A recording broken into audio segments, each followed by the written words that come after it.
Bienvenidos a una nueva entrevista para Spondylus. En esta ocasión recibimos y damos la bienvenida a Benjamin Lessing, que es profesor asociado de Ciencias Políticas de la Universidad de Chicago. El profesor Lessing se ha dedicado varios años justamente al estudio de los conflictos criminales, violencia organizada que involucra a grupos armados, organizaciones de narcotraficantes y la relación de los estados, las políticas que también dirigen los estados. Y él justamente ha venido a la Universidad Andina Simón Bolívar invitado para participar en un encuentro internacional que es justamente la integración latinoamericana hoy, que habla de desarrollo, comercio internacional, seguridad y mitigación al cambio climático. Entonces, en este encuentro, justamente Benjamin Lessing tuvo una participación hablando sobre conflictos criminales en América Latina.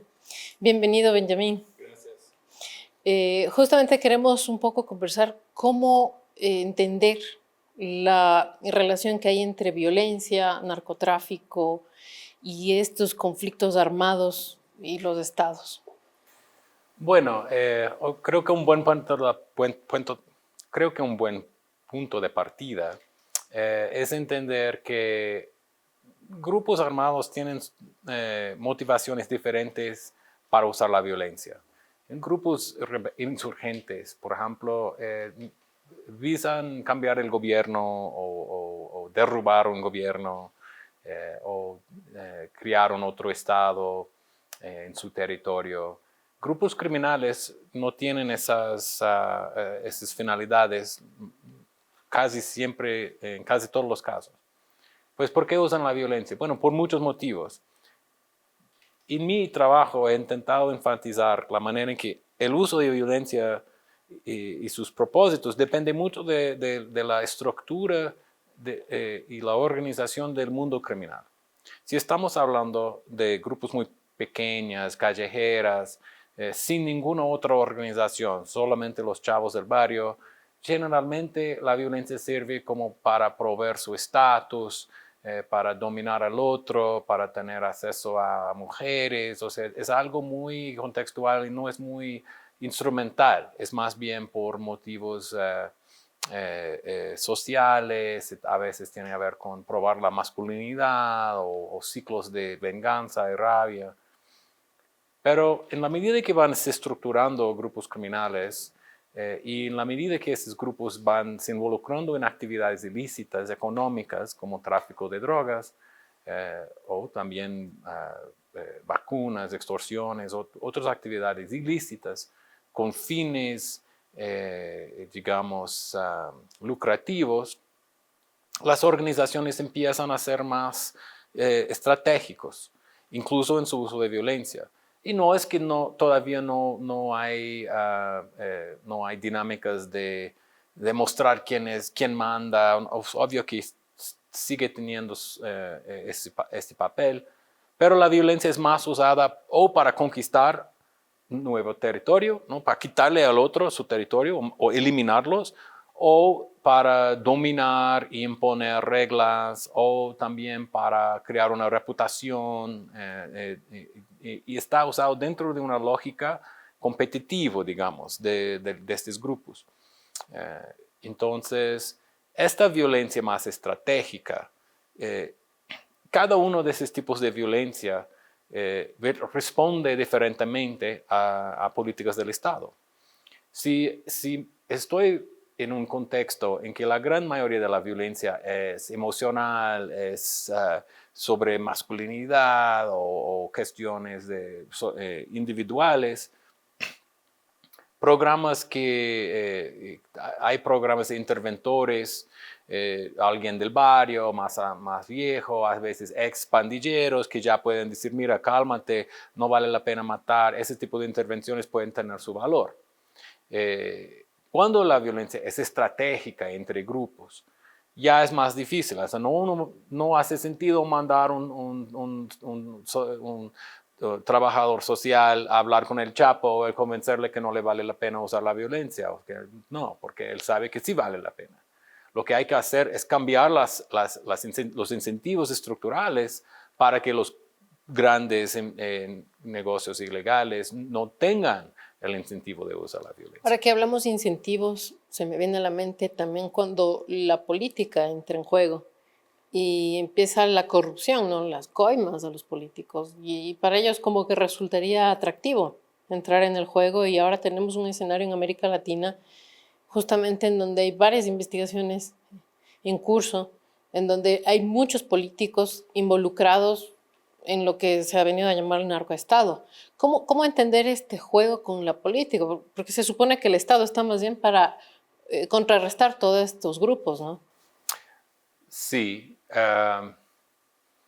Bueno, por un lado, la corrupción en sí no es nada sorprendente porque estamos hablando al prohibir el tráfico de drogas, más que nada. Esas otras actividades económicas son importantes, pero no tan importantes. O sea, si tomamos todo el lucro que los grupos criminales obtengan por extorsión, es mínimo si compara con el lucro de drogas, ¿no? La cantidad de dinero en el tráfico de drogas en nivel continental son billones y billones y billones de dólares. Y se compara con grandes industrias internacionales, ¿no? Se compara con petróleo o agronegocio, porque es un agronegocio al final de cuentas. Pues al prohibir y reprimir este mercado ilícito, estás convirtiendo billones y billones de dólares en recursos ilegales, ¿no? Recursos sucios y tal. Y pues es muy difícil que gente con poder político no van a ser atraídos por esos lucros. Pues es casi inevitable que se corrompe el sistema, algunos, ¿no? Por lo menos. A veces corrompe el sistema todo. Pero yo creo que también de punto de vista analítica, el concepto de corrupción a veces nos ofusca cosas también, porque es muy tentador decir que, bueno, pero son todos corruptos, o que claro, es mucho dinero, pues son todos corruptos. Y puede ser que es verdad, pero la cuestión es qué importa la corrupción sobre otras cuestiones que nos importan, como la violencia, como un punto que para mí es muy importante, el derecho de los ciudadanos que más conviven con esos grupos criminales, que viven en barrios periféricos o informales donde están obligados a obedecer a grupos criminales. Pues la corrupción, ¿cómo incide sobre estas cuestiones? Porque si la corrupción lo hace más fácil bajar la violencia, bueno, tenemos que llevar eso en cuenta, porque corrupción va a haber. O si en otras circunstancias la corrupción acaba creando más conflictos entre grupos criminales y hay más violencia, también es bueno saber. Pocas veces el análisis nos llega a esta pregunta, apenas se dice que no, está corrupto, qué malo, y se deja por ahí. Pero me parece interesante pensar más, o sea, ser más circunspecto sobre la cuestión de corrupción y empezar a pensar, ya sabiendo que va a haber corrupción, ¿cómo hacemos para que la corrupción por lo menos no atrapalla esfuerzos para llegar a determinadas metas? Te voy a dar un ejemplo. Es muy difícil que el sistema carcerario no tenga cierta corrupción, que los guardias no entran cosas para los reclusos. Es muy difícil. Y sería un esfuerzo loco para quitarle toda la corrupción básica de este sistema. Pero nos toca preguntar, ¿qué importa a final de cuentas que entra un celular o que entra la droga?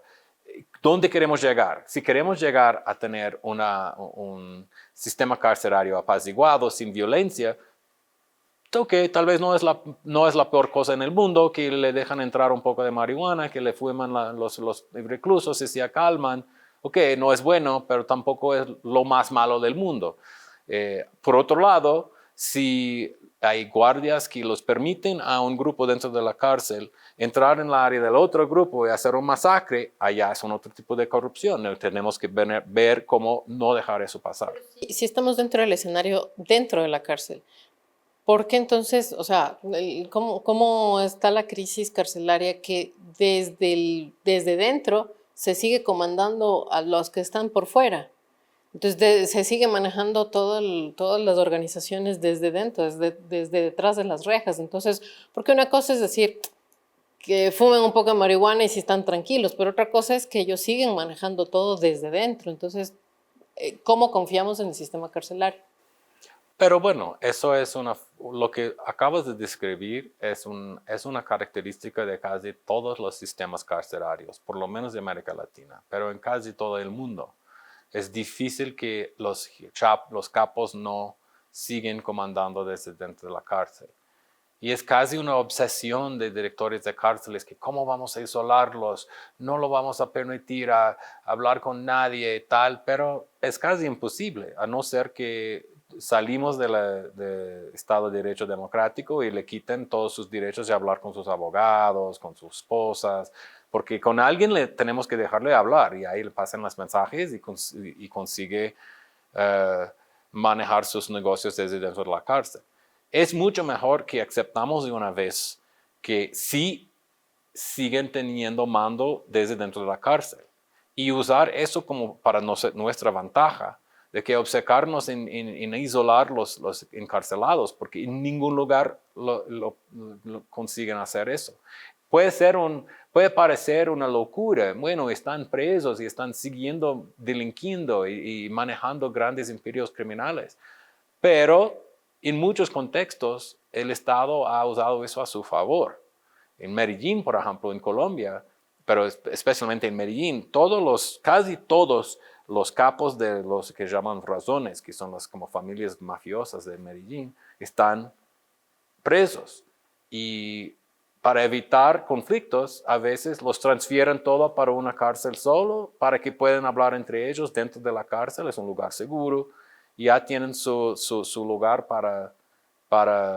no sé, para tejer la paz, y ya bajan los homicidios y la ciudad no irrumpe en violencia. No, o sea, para eso funcionar, los capos tienen que tener poder de mando, tienen que seguir manteniendo su poder de mando. Pero por lo menos el Estado reconoce que, bueno, no hay nada que hacer, mejor aprovechar de que quedarnos en que, no, qué pena que los tipos mandan desde la cárcel. Pero queda una sensación entonces de que no hay mayor cosa para hacer para contrarrestar toda esta situación. Por eso yo creo es sumamente importante tener una conversación, digamos, a todos los niveles sociales sobre cuáles son las prioridades, cuáles son los males, las maldades que tenemos que priorizar aquí, ¿no? Porque mientras hay tráfico de drogas, mientras hay consumo de drogas, mientras hay, digamos, un cierto negligencia del Estado en barrios informales y pobres, mientras hay pobreza, ¿no? Va a haber actividades criminales. Tenemos que tener una conversa con nosotros mismos de cuáles son cuáles son las prioridades de nuestra política del Estado, cuáles son las cosas que queremos minimizar y cuáles son las cosas que podemos tolerar, porque no vamos a poder, el mensaje central de mi trabajo es eso, no podemos de una vez solo acabar con la corrupción, el tráfico de drogas y la violencia. No podemos acabar con los tres al mismo tiempo. Es igual como desempleo y inflación, o sea, tienen relaciones inversas. Pues uno tiene que decir, no, ahora la meta es inflación, pero va a subir el desempleo hasta que baja la inflación. Es un poco así.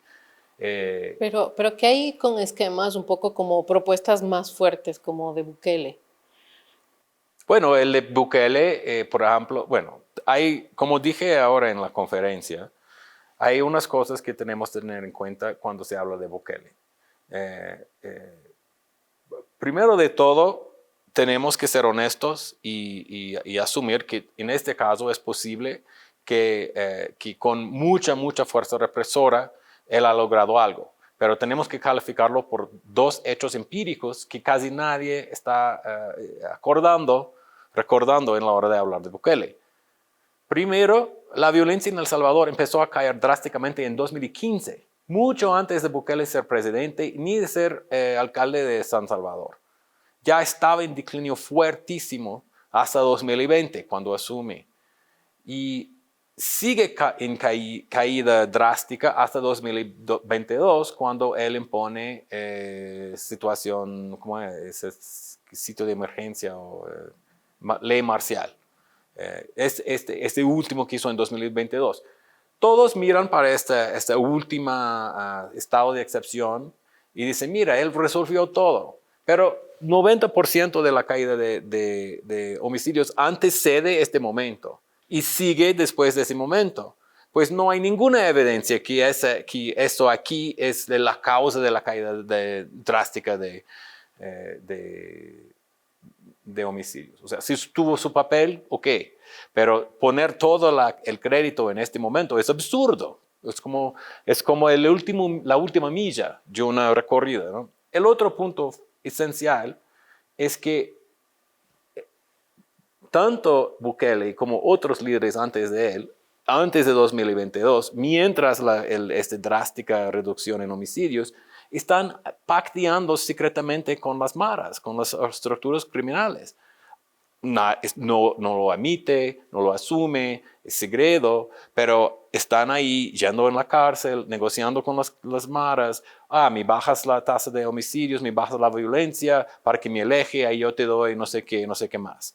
Y ese sí fue durante años y está documentado por el tesorero americano. O sea, no es teoría de conspiración.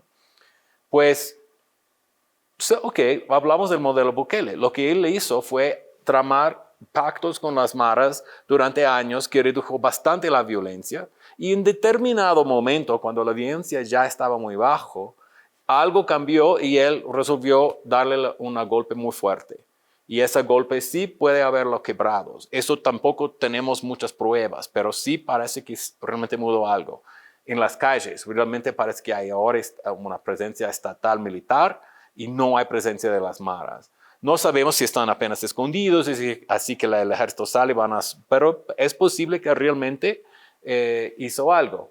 Y el tercer punto es que este golpe que él dio al final, después de tantos pactos, es un golpe que simplemente sale de lo que es el Estado de Derecho democrático. ¿Es una política interesante? Tal vez, pero eso implica que los ciudadanos ya no tienen sus derechos democráticos básicos. Sí, puede ser, no tiene derecho a habeas corpus, puede ser aprehendido por la policía y mantenido preso por años sin poder hablar con abogado, sin poder hablar con su familia. Bueno, ok, es una táctica, ¿no? Y si la sociedad quiere llegar a ese punto, es una decisión que la sociedad tiene que decidir juntos.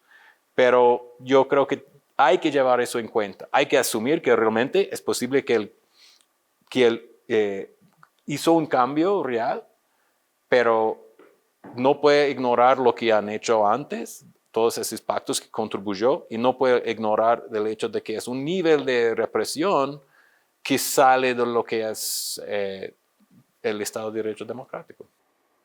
Para ir terminando la entrevista, sí me gustaría un poco conocer cómo se mira desde fuera el panorama que vive actualmente el Ecuador. Ecuador.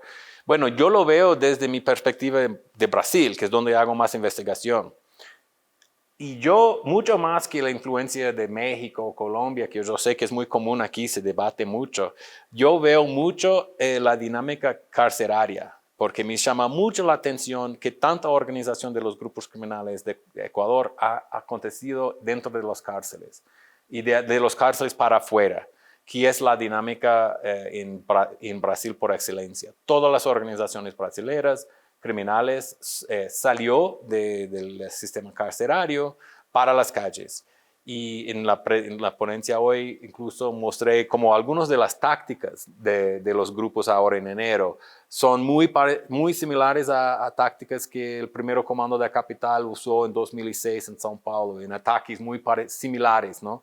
Entonces, Esto me llama mucho la atención. Y la historia del encarcelamiento masivo en Ecuador, que es relativamente nueva, es una historia importante, no solo para...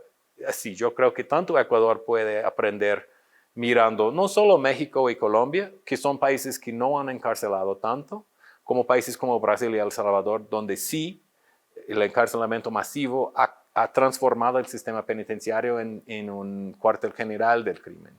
Yo creo que eso es pasando aquí y es una dinámica que hay que prestar mucha atención porque, como usted mismo dijo, los manes están presos, ¿qué más que podemos hacer? Y la verdad es no puede hacer mucho más. O sea, sí lo puede, pero hay que ya aceptar que los manes están presos y van a seguir dirigiendo sus organizaciones y hay que usarlo como oportunidad de comportarse mejor. Pero es que además ellos no solo es que ya están presos, sino que luego van captando a los más jóvenes, ¿no? Entonces vienen las pandillas juveniles y el que caen y van regenerando. Pero esa es una dinámica que es lo que digo. Eso es lo que es tan parecido que lo que pasó en Brasil. Lo que pasó en Brasil es que las pandillas de las calles entendían que iban presos. Y una vez preso, estarían sujetos a esos grupos prisionales que controlaban el presidio. Y es más, esos grupos prisionales eran poderosos porque gobiernan bien los cárceles. O sea, no son tiránicos, al contrario, han creado dentro de la cárcel un orden social donde no se viola, no se roba, no se mata. Pues para el niño, el chavo en la calle, ok, voy preso, voy a tener que someterme a la autoridad desde PCC, pero la verdad esa autoridad tiene una legitimidad porque han hecho del cárcel un lugar más seguro para mí. Pues yo acabo siendo sujeto a una organización casi política y salgo ya miembro del PCC. Y el PCC va creciendo porque está reclutando pandilleros de todas las ciudades, de todo el país. ¿Y quién está ayudando a ellos a reclutar? El Estado. El Estado físicamente trae los pandilleros para ellos. Trae desde las calles donde el PCC no tenía poder, los trae y les ponen dentro de la cárcel donde el PCC sí tiene poder. Y lo pasa lo mismo aquí. No sé qué se llama esos grupos, pero controlan la cadena, controlan el sistema carcerario. Pero entonces, ¿cuál es el papel del Estado? Los capturan, encarcelan y los traen físicamente para los cárceles donde, donde los pandillas ya tienen poder. Claro, pero digo, si es que esa fórmula vemos que no funciona, ¿cuál debería ser la tarea que tenga que hacer el Estado? Bueno, así no es que se puede un día para otro acabar con las prisiones, pero hay que bajar la tasa de encarcelamiento. No pueden ir intentando encarcelar todos los pandilleros, a mi punto de vista. Incluso salió un reportaje diciendo que si llegó Ecuador al nivel de encarcelamiento de El Salvador, sería no sé cuántos millones de ecuatorianos, ¿no? Porque El Salvador encarcela 1% de su población. Aquí aquí es mucho menos, es como 0,2 o 0,2%. Tienen que tener 5 veces más presos de que hay hoy en día, ¿sabes?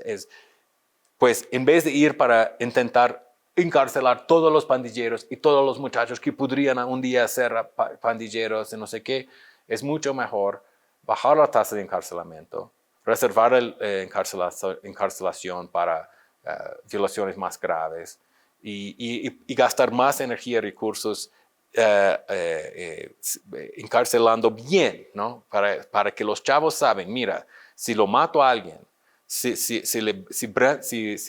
brindo la arma y estoy robando con arma de fuego, ahí me voy preso por mucho tiempo. Pero si estoy en la calle fumando mi marihuana con mis parches, no me va a pasar nada.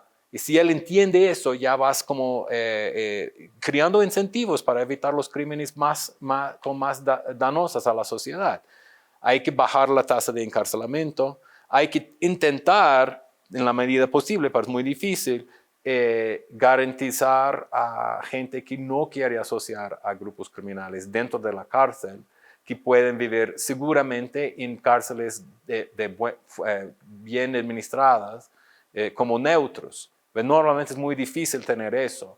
Normalmente es mucho mejor hacer parte de una pandilla, estar en la cárcel de la pandilla, de que pone, no, yo soy independiente. Y eso es, si logra hacer es bueno, pero requiere muchos recursos para el sistema carcelario que nadie quiere gastar en el sistema carcelario, quiere poner todo el mundo junto y olvidar de ellos. Pues, por eso digo, es mucho mejor tener una población carcelaria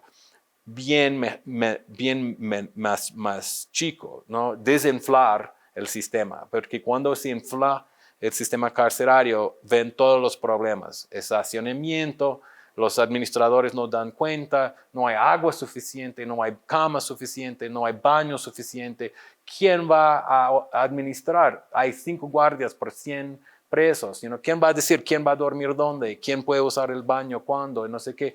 La pandilla va a hacer eso. Y una vez que la pandilla está gobernando adentro, pasa lo que usted dice. Los chavos que llegan de la calle ya quieren asociarse a la banda. Pues por eso digo, es minimizar y también ir creando políticas en las calles, creando formas de policiar, formas de investigar, formas de policiamiento y represión estatal, pensando en los incentivos van creando para los muchachos, para los actores criminales y no criminales, los que están en la vera, los que están pensando en robar y todavía, pero piensan 2 veces, ¿no? Los que están pensando en adentrarse a una pandilla, ¿no? Si la policía viene, si yo como muchacho de 15 años, digamos, vive en un barrio informal de la periferia y veo los tipos de la pandilla y se dan bien, tienen su moto, o no sé qué, tienen sus novias, venden droga, no sé qué, y yo veo que la policía me trata como pandillero, siendo o no pandillero, solo por mi piel, solo por mi apariencia, solo por mi edad. ¿Por qué no ser pandillero? La policía está dándome todo incentivo a meterme en la pandilla porque ya están tratándome como pandillero. Ya soy culpado antes de hacer nada. Entonces, mejor hacerlo. No gaño nada quedándome fuera de la pandilla. O sea, es también mirar otro tipo de políticas públicas para direccionar de otra manera. Sí, hay que tener una policía que llega y dice, no, mira, usted está bien, eres un ciudadano, te voy a proteger, te debo eso es mi deber como policial. En el momento que entras ahí en el crimen y cometes crímenes violentos, te voy a meter preso, te voy a encarcelar. Pero es difícil, requiere todo un entrenamiento, las policías son acostumbradas a comportarse de forma que acostumbran a actuar. Yo estoy hablando desde la perspectiva de Brasil, donde la policía es extremadamente violenta, pero es un problema enorme. La policía mata muchísima gente todo año, como 6.500 personas por año en Brasil. Pues si la policía va a me matar porque yo parezco a un pandillero, eso está incentivando y fortaleciendo las pandillas de forma tenaz. Pero el trabajo de crear otras normas, ese es un trabajo muy largo. Sin duda son problemáticas que están atacando todo el continente y podríamos pasar un montón de tiempo más conversando sobre esto y más. Y muchísimas gracias. De ha sido nada. Realmente enriquecedor poder un poco también mirar esa otra panorámica, ¿no? Espero que sea útil. Y gracias también por seguir este espacio.